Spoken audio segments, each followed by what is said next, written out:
तो गाइस कैसे हैं आप सब लोग। रीइंकार्नेशंस के एपिसोड 221 के साथ हाजिर हो। तो लास्ट एपिसोड के एंड पे हमने देखा था विषय बताने वाले ग्रैंडपा उन लोगों के पास आते हैं और वहां पर आने के बाद उनसे कहती हैं तुम लोगों को परेशान होने की जरूरत नहीं है कि मैं यहाँ पर तुम्हारे साथ कुछ भी बुरा करने के लिए नहीं आया, बल्कि मैं तो यहाँ पर इस लड़के के लिए आया हूँ। लड़कियां उसे देखती बहुत ज्यादा खुश हो जाती है और कहती है ग्रैंडपा लू लास्ट टाइम आप भागकर चले गए थे, वो आपके लिए बहुत ज्यादा परेशान हो गई थी। तो ग्रैंडपा लू वहाँ पर आने के बाद कहते हैं लास्ट टाइम उस दिन जो कुछ भी हुआ था उस सब के लिए मैं तुम लोगों को थैंक यू बोलने के लिए आया हूँ। लोगों ने वहाँ पर इस बुढ़े आदमी की जान बचाई थी, इसी वजह से ये बुढ़ा आदमी यहाँ पर तुम्हारे फेवर का बदला चुकाने के लिए आया है। कि ये बुढ़ा आदमी कभी भी किसी का एहसान नहीं रखता बल्कि उसके एहसान को चुका देता है। तो यहाँ पर मैं तुम्हारा एहसान चुकाने के लिए तुम्हें गिफ्ट देने के लिए आया हूँ। पावर्स को रिलीज करते हुए टैंग जिन और हान वैंकिंग दोनों के ऊपर अपनी पावर्स को रिलीज करता है तो दोनों का लेवल उसी वक्त अप हो जाता है। वो दोनों काफी ज्यादा हैरान होती है और कहती है सीनियर हम दोनों ने तो लेवल अप कर लिया, ये कौन सी टेक्निक थी। लिंजो कहता है बुढ़े फॉर्चून टेलर क्या तुम इस बार यहाँ पर कोई भविष्य देखने के लिए नहीं आए, कोई फॉर्चून टेलिंग करने के लिए नहीं आए। मास्टर लू से कहता है भूल जाओ, मुझे इस बारे में कुछ भी नहीं बात करनी क्योंकि लास्ट टाइम के बाद से मेरा एक्सपीरियंस काफी ज्यादा बुरा रहा है। इसी वजह से तो यहाँ पर ये देखने के लिए आया कि तब तुम यहाँ पर क्या करने के लिए आए हो। मुझे लगता है कि यहाँ पर कोई ना कोई कॉन्स्पिरेसी होने वाली है, हिमालय सोल सेक्टर में तुम कुछ करने के लिए आए हो। लिंजो से कहता है हाँ तुमने सही गैस किया है कि मैं यहाँ पर कुछ करने के लिए आया हूँ। के साथ ही बुढ़े मास्टरों से कहते हैं आप जबकि लिटिल बुद्धा यानी कि स्वर्ड डिसाइपल यहाँ पर मौजूद है, इसका मतलब ये है यहाँ पर ये गैस कर सकता हूँ कि तुम उस बच्चे डाउजून के लिए यहाँ पर आए होगे। इसी के साथ ही स्वर्ड डिसाइपल बुढ़े मास्टर से कहता है वो मेरे इंसेस्टर्स हैं, यानी कि वो बहुत ज्यादा पुराने मास्टर्स हैं और से डाउ राम के एक्सपर्ट्स भी हैं। क्या तुम्हें लगता है कि तुम्हें इस तरह कैजुअली उनका नाम लेना चाहिए, तुम उसे एक लड़का कह रहे हो। बुढ़े मास्टरों से कहते हैं लड़के अगर यहाँ पर सीनियरिटी की बात की जाए, अगर तुम्हारा मास्टर खुद भी यहाँ पर मौजूद होता है यानी कि डाउजून यहाँ पर खुद मौजूद होता तो वो भी मुझे सीनियर कह के पुकारता और मुझे इज्जत देता। वहाँ सुनने के बाद तो स्वर्ड डिसाइपल और भी ज्यादा हैरान हो जाता है। तुम्हारा लिंजियो से कहता है सीनियर तुमने वाकई में यहाँ पर बहुत ही अच्छे से गैस किया, हाँ मैं यहाँ पर मास्टर डाउजून के लिए आया हूँ। लेकिन सीनियर तुमने यहाँ पर सिर्फ और सिर्फ इन लोगों के फेवर्स को ही रिटर्न किया है, मेरे फेवर के बारे में क्या, क्योंकि मैंने भी वहाँ पर तुम्हारी जान बचाई थी। तो बुढ़े ग्रैंडपा से कहते हैं हाँ क्यों नहीं, तुम्हारे फेवर को भी यहाँ पर चुकाया जाएगा। अच्छा ठीक है फिर मैं यहाँ पर तुम्हें भी एक इंस्टेंट ब्रेक थ्रू देता हूँ। तो अपनी पावर्स को रिलीज करते हुए कहते हैं कि मैं किसी के फेवर को अपने पास नहीं रखता बल्कि उनके फेवर्स को वापस करता हूँ। तो अपनी पावर्स को रिलीज करते हुए हमारे लिंजो की बॉडी के अंदर पावर्स को एंटर करता है। हमारे लिंजो से कहता है मुझे लगता है कि तुम्हें यहाँ पर कुछ और करना होगा क्योंकि इस तरह की छोटी मोटी ट्रिक्स की मदद से तुम मुझे ब्रेक थ्रू कंप्लीट नहीं करवा सकते। ये देखने के बाद ग्रैंडपा काफी ज्यादा हैरान होते हैं और कहते हैं ऐसा कैसे हो सकता है, तुमने यहाँ पर ब्रेक थ्रू क्यों नहीं किया, तुम्हें यहाँ पर इंस्टेंट पावर दी थी। तुम्हारे लिंजो से कहता है मैंने तुम्हें कहा ना कि मुझे यहाँ पर ब्रेक थ्रू करने में तुम्हारी हेल्प नहीं चाहिए बल्कि मुझे कुछ और फेवर्स चाहिए। मास्टरों से कहते हैं नहीं नहीं बुढ़ा आदमी कभी किसी के फेवर को नहीं रखता और फिर से अपनी पावर्स को रिलीज करते हुए हमारे लिंजो की बॉडी के अंदर एंटर करते हैं और कहते हैं मैं यहाँ पर आज तुम्हें ब्रेक थ्रू करवा के रहूंगा। देर का पावर्स को उसकी बॉडी के अंदर डालने के बाद हमारे लिंजो से कहता है मैंने कहा ना कि तुम ऐसा नहीं कर पाओगे, तुम अपनी पावर्स के साथ ब्रेक थ्रू कंप्लीट नहीं करवा पाओगे। वहाँ से बुढ़े मास्टर बहुत ज्यादा हैरान होते हैं और कहते हैं ऐसा कैसे हो सकता है, पूरे के पूरे टियानजू में जिसको भी अपनी पावर्स देता हूँ वो उसी वक्त ब्रेक थ्रू कंप्लीट कर लेता है, ये मेरी एक स्पेशलिटी है। लेकिन तुम यहाँ पर ब्रेक थ्रू कंप्लीट नहीं कर पा रहे। पूरे टियानमू एम्पायर में मैंने कोई भी तुम्हारे जैसा एम्परर किंगराम का एक्सपर्ट नहीं देखा जिसके पास 3 एलिमेंट्स की पावर हो। ये तो 3 एलिमेंट्स है वो भी एक बॉडी के अंदर। लिंजियो से कहता है सीनियर तुम्हारी आई साइड वाकई में काफी ज्यादा कमाल किया, हाँ मैंने यहाँ पर 3 एलिमेंट्स को एक बॉडी में मास्टर किया हुआ है। से कहते हैं मैंने इस बारे में सुना था, मैंने बहुत अर्सा पहले इस बारे में सुना था इस तरह के लेजेंड के बारे में कि 3 एलिमेंट्स को एक ही बॉडी के अंदर मास्टर किया जा सकता है, लेकिन मैंने आज तक किसी को देखा नहीं, यानी मैंने आज से पहले किसी को भी नहीं देखा जिसके पास 3 एलिमेंट्स वाली बॉडी हो।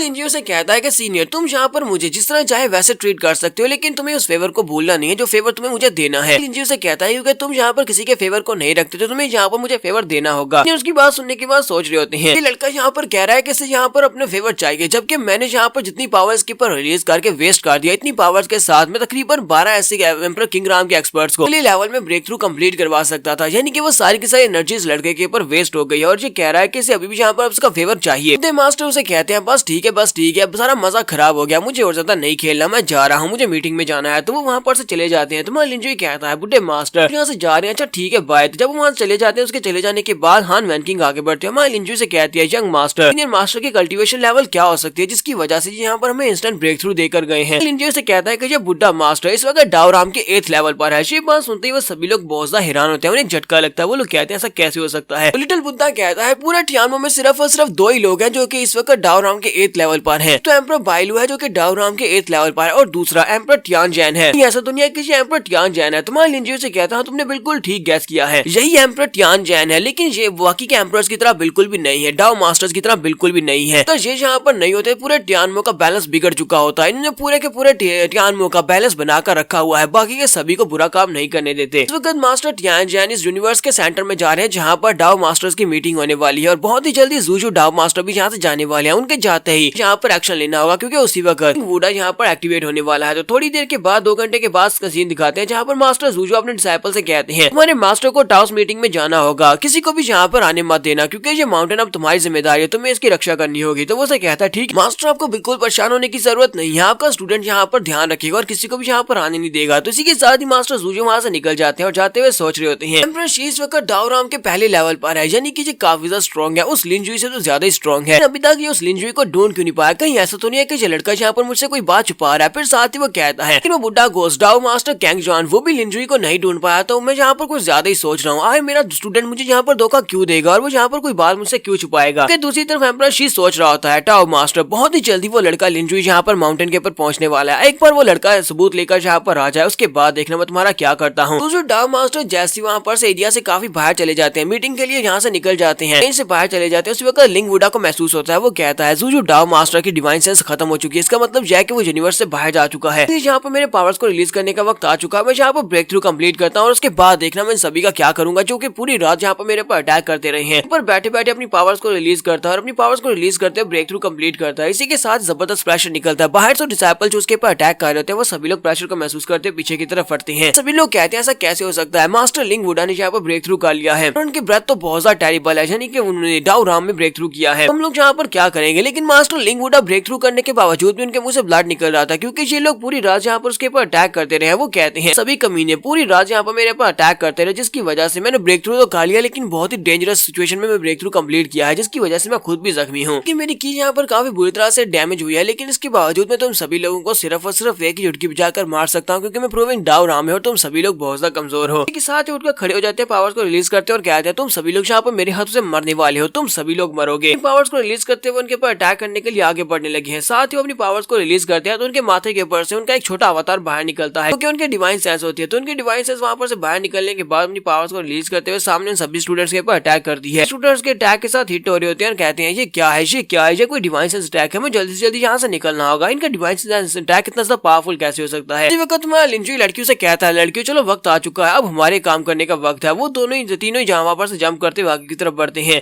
तुम्हारा लिनजुई सीधा मोजियान और जिंगलियान के पास जाता है और उनसे कहता है वक्त आ चुका है, अब हमें यहाँ पर एक्ट करना होगा। वो दोनों से कहती है हाँ वक्त आ चुका है लेकिन अब बाकी का सब कुछ तुम्हें संभालना होगा। वो एक दाओराम का एक्सपर्ट है, हम लोग दाओराम के एक्सपर्ट के सामने नहीं टिक सकते। तुम्हारा लिनजुई से कहता है कि मास्टर लिंग वुडा अभी भी बहुत सा पावरफुल है, हालांकि पूरी रात उसके ऊपर अटैक होता रहा, इसके बावजूद उसके पास इतनी सारी डिवाइन सेंस पावर्स हैं, तो वाकई में एक दाओराम का मास्टर होने के लायक है। तो टैंक जिनो हान वैंकिंग से कहता है चलो जल्दी से आगे बढ़ते हैं, तुम दोनों उसकी पावर्स को सप्रेस करो। तो वो दोनों वहाँ पर अपनी अपनी पावर्स को रिलीज करती है, अपनी बैटल बॉडी को रिलीज करती है और इसी के साथ ही वहाँ पर सभी लोगों को एनर्जी देती है ताकि वो सभी लोगों को वहाँ पर प्रोटेक्शन दे सके क्योंकि टैंक्सिन के पास स्पेशल बॉडी होती है, वो हीलिंग बॉडी होती है, हीलिंग बॉडी के साथ वहाँ पर सभी को हील कर रही होती है। उसी वक्त मास्टर लिंग वुडा उनके ऊपर अटैक करते हैं ताकि वो टैंक्सिन के ऊपर अटैक कर सके, उसे मार सके, जबकि उसी वक्त टैंकिंग उसके अटैक के सामने आकर खड़ी हो जाती है और उसके अटैक को वहाँ पर ब्लॉक करती है। देखने के बाद लिंग वुडा बहुत ज्यादा हैरान होते हैं और कहते हैं यहाँ पर दो मिस्टीरियस ब्लड वॉर बॉडी की लड़कियां कहाँ से आ गई, क्या मिस्टीरियस ब्लड बॉडी को एक्टिवेट करना इतना आसान है कि यहाँ पर दो इकट्ठी लड़कियां देखने को मिल रही हैं। यहाँ पर हम लोग अपनी एपिसोड 221 का एंड करेंगे। एपिसोड की एक्सप्लेनेशन अच्छी लगी हो तो कमेंट करके जरूर बताइएगा, चैनल को सब्सक्राइब कर दें, वीडियो को लाइक और शेयर कर दें। शुक्रिया।